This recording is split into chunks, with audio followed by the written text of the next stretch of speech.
I want to tell you something true before anything else. Not true in the way that stories are true, shaped and ordered and built towards something, but true in the way that only the things you have never been able to say out loud are true. The kind of true that has been sitting in your chest for so long, it has started to feel like part of your body. I am telling this story because it happened, because it cost me something real, and because I think there is someone watching this right now who has been inside something similar and has not yet found the words for it, or has found the words and has not yet found a place where saying them felt safe. This is that place, not because I have everything figured out, but because I have been through it and I am on the other side, and the other side is real, and I want you to know that. Her name was Elena. That is not her real name. What is real is that she was 34 years old, and she had been inside a relationship with a man named Dom for 6 years, and by year 5, she had a plan to leave that she had been building quietly for 18 months.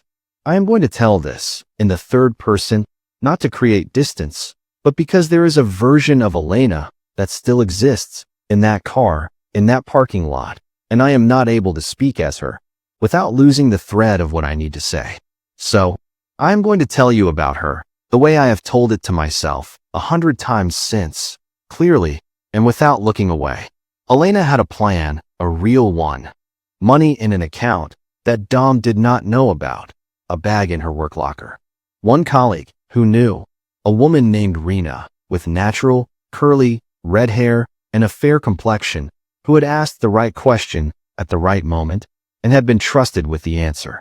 She chose a doctor because she had read, quietly, on her phone, deleted afterward, that a medical record of disclosed abuse was important before leaving, that it created something official, something that could not be taken away.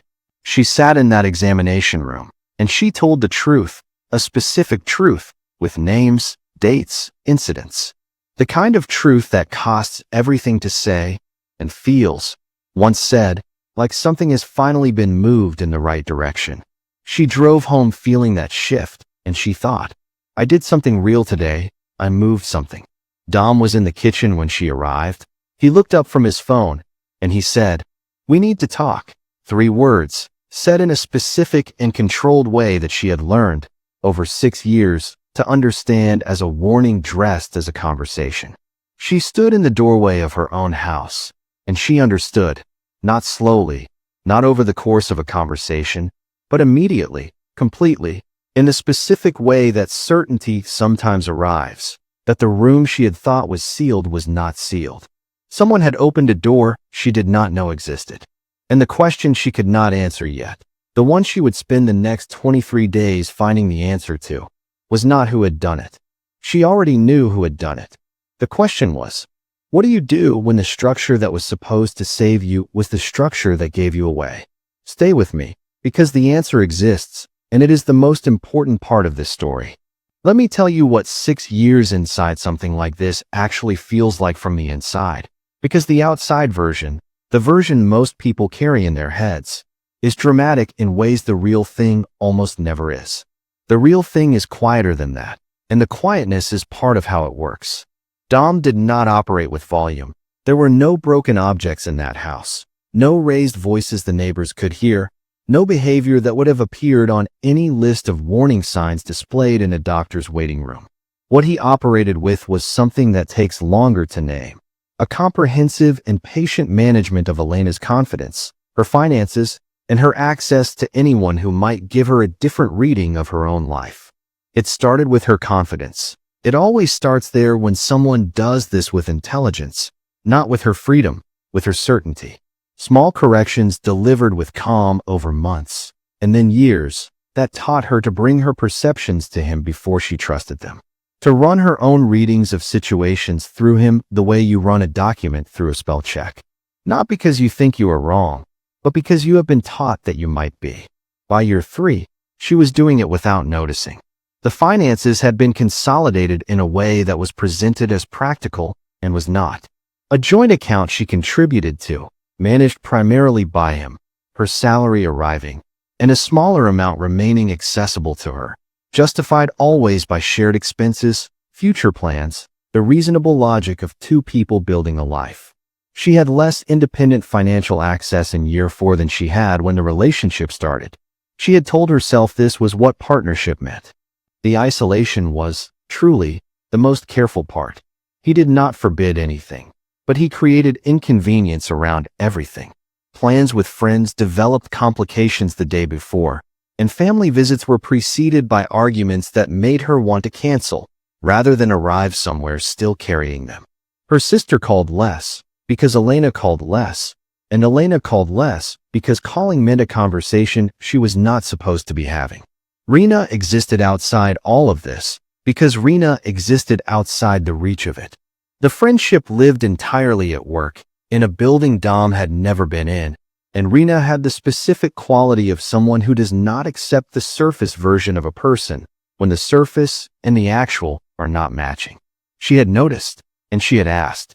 Elena had answered, and then Elena had booked the doctor's appointment, not carelessly, carefully. She had chosen a doctor she had seen twice before for routine things, a man with a professional and unremarkable manner. She had told no one about the appointment, except Rena, and she had told Rena only the day before. She had not told Dom. She had not told Dom, and he had still known. That is the detail that rewrites the whole story.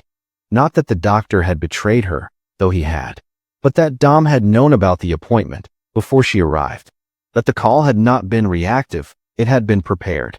Someone had given Dom access to a channel Elena did not know existed.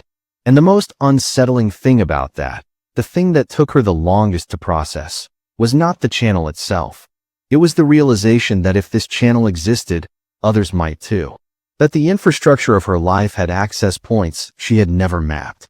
That the plan she had been building for 18 months, a long, painstaking process, needed to account for something she had not accounted for. She sat in that kitchen, across from Dom, that night, and she smiled, and she agreed with everything he said. Let me tell you what Elena found out about Dr. Harwell, and it's a story that's still unfolding. Not just that he called, but the specific shape of the betrayal, which, I think, matters more than the fact of it. Because, in the end, it's the details that reveal the true nature of things. Dr. Harwell had been practicing in that area for 20 years, a long time, and unremarkable in the way that makes a person feel safe and secure and trusting. No reason to be careful of him. No reason to question his intentions. The kind of professional you choose because he does not give you reasons to think about choosing him. And that, in itself, is a kind of comfort. What Elena found out, through the formal complaint process that came later and through the investigation that was eventually opened, was that Dom and Dr. Harwell had a connection that predated Elena's appointment by several years, a connection that was not a friendship, but a network connection, a local business organization they had both been members of. The kind of familiarity that means you have each other's numbers and have shared a room at events and have a specific, comfortable shorthand that does not require closeness to function, but is, nonetheless, a bond. Dom had called Dr. Harwell before Elena's appointment, before she arrived, and he had found out about the appointment. Through her email, through her phone, she still does not know exactly how. And he had called, and whatever was said in that call, the result was this, that when Elena sat in that examination room and spoke the most undefended truth of her adult life, Dr. Harwell had already agreed, in some form, to a version of events in which Dom was the concerned party and Elena was not. The formal investigation found that Dr. Harwell had contacted Dom within 40 minutes of Elena's appointment ending, a relatively short period of time, and the contact was framed, in the language Dr. Harwell used in the investigation, as a welfare check, concern for a patient in a complex domestic situation. I want you to sit with that framing for a moment. A welfare check, he called the person Elena had named as the source of harm and described it as concern for her welfare, which is, truly, a remarkable thing. That framing, a welfare check, a concern for the patient, is not accidental. It is the language that makes a wrong thing sound like a right thing. It is the language that, if you do not know what coercive control looks like from the inside, sounds almost reasonable, almost like something a caring professional might do. If you know what coercive control looks like from the inside, if you have ever been inside it, You know exactly what that call did. It told Dom she had spoken. It confirmed she was planning something. And it gave him the specific information he needed to tighten the controls she had been quietly loosening for 18 months. It was not a welfare check. It was a retrieval. And the thing that makes this particular betrayal different from others Elena had navigated, the thing that made it sit differently in her chest for a long time after, was not the danger it created. She had lived in danger for years and had learned to navigate it. It was, truly, the specific violation of the room. Because that room, a doctor's examination room, carries a promise. Not a legal promise, though there are legal dimensions to it, but a human promise. The promise that what you say in that room, in that specific context of vulnerability and need, will be held. That the professional sitting across from you is accountable to you, and not to the person you are trying to escape. That promise had been broken, and the breaking of it was not incidental. It was the mechanism. It was the entire point. Elena did not fall apart when she understood this. She had already started her 23 days, and she would see it through. Stop here for a second, because I need to speak to you directly. I know what some of you are thinking. You are thinking, why did she not leave that night? She knew. She understood exactly what had happened. Why did she stay for 23 more days? And I want to answer that question with the same honesty I have brought to everything else in this story, not defensively, directly. Leaving a controlled situation is not a single decision. It is a set of conditions that have to exist simultaneously.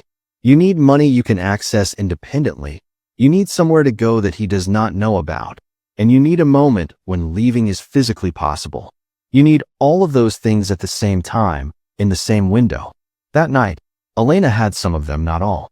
What Elena had that night, and this is the reframe I want you to hold, was something more valuable than a complete exit plan. She had information. She knew the room was not sealed.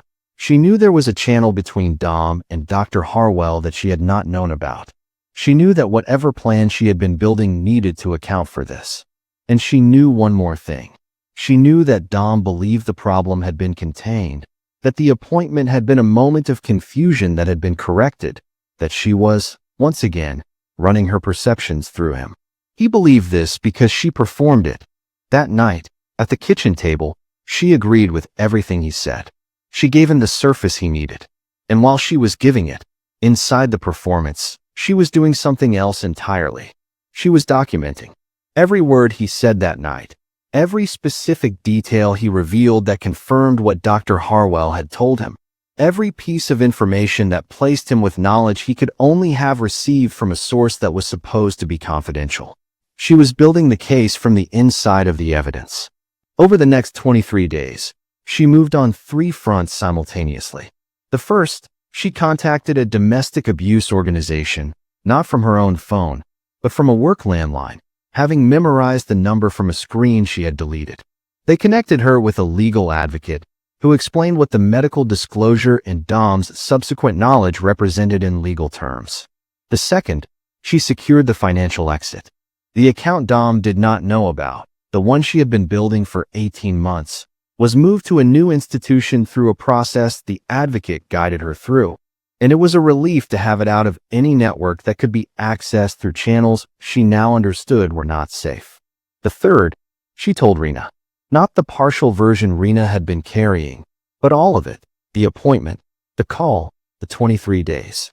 Rena listened to all of it, and she did not perform a reaction.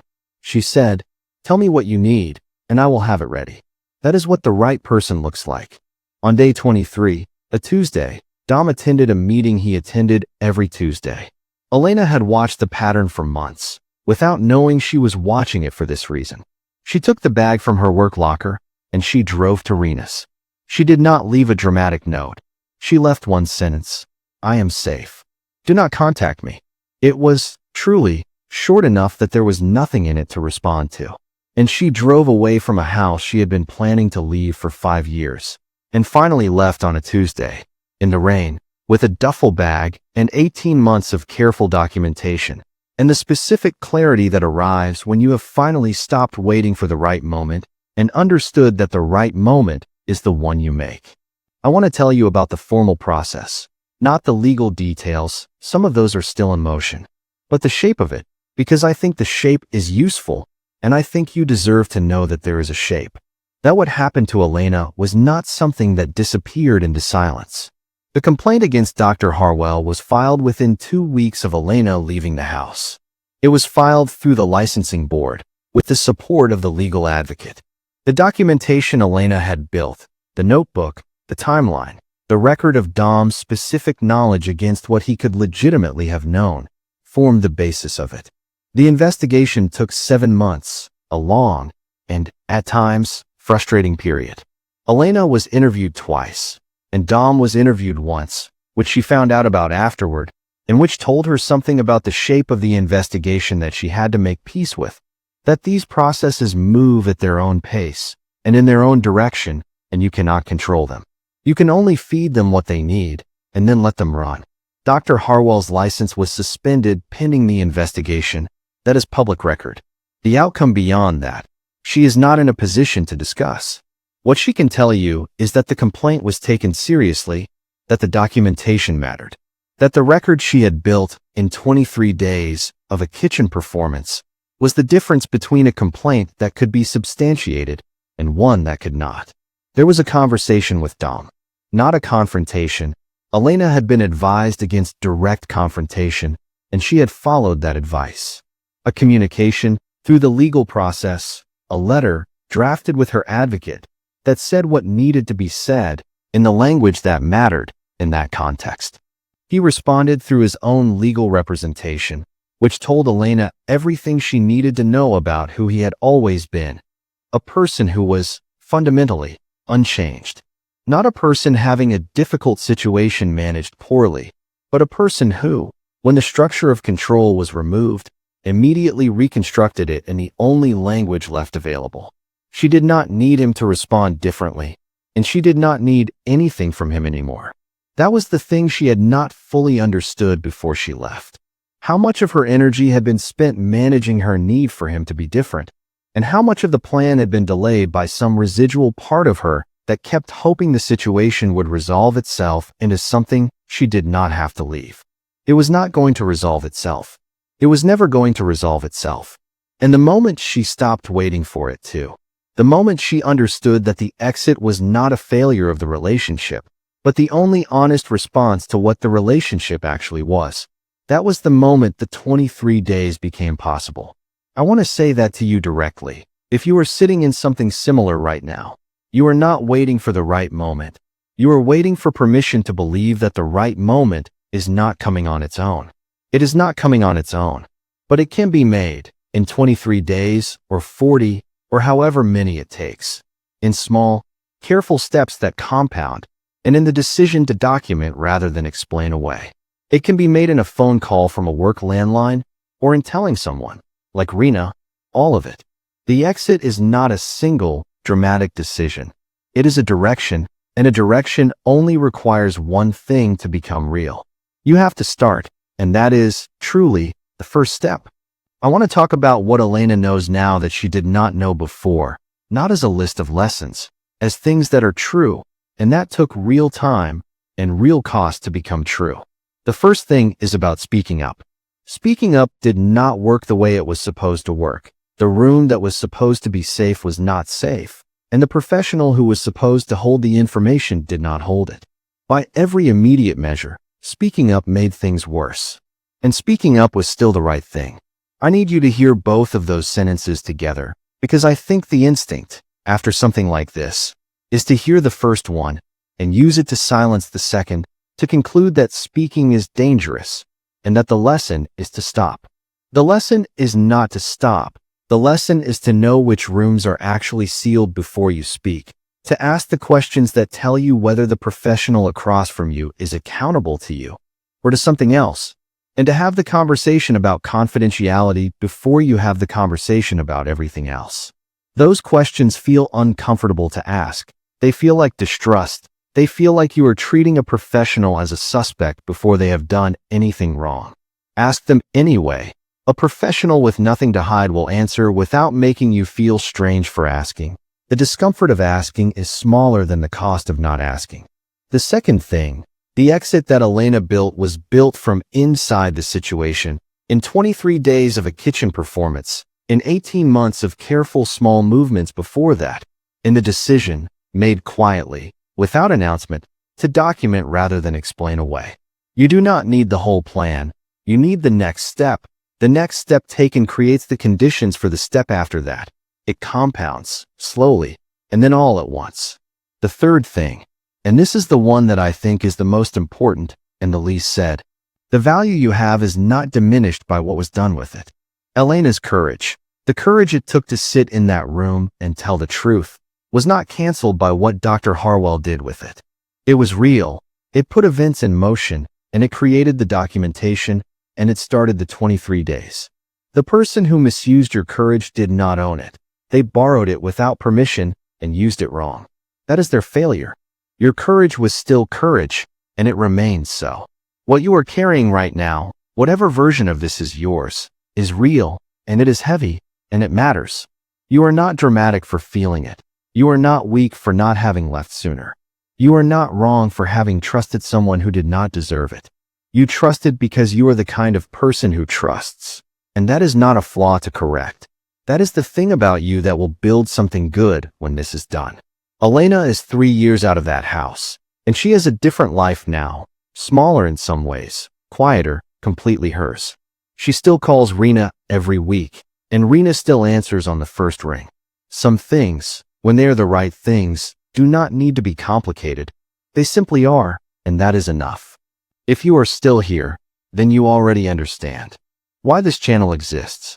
Not for the drama of these stories, but for the truth inside them. For the specific thing that happens when someone says out loud the thing you have only ever said to yourself in the dark, and it turns out to be exactly the shape of the thing you have been carrying. That is what this is for. Not sympathy, but recognition. The kind that makes you feel less alone in something you thought only happened to you. Whatever version of this story is yours, whatever the names are, whatever the room was, whoever the person was, that was supposed to hold something, and did not. You are allowed to name it. You are allowed to say it was real. The speaking was not the mistake. One word in the comments. Any word. I read every single one. And next time, another story that deserved to be told.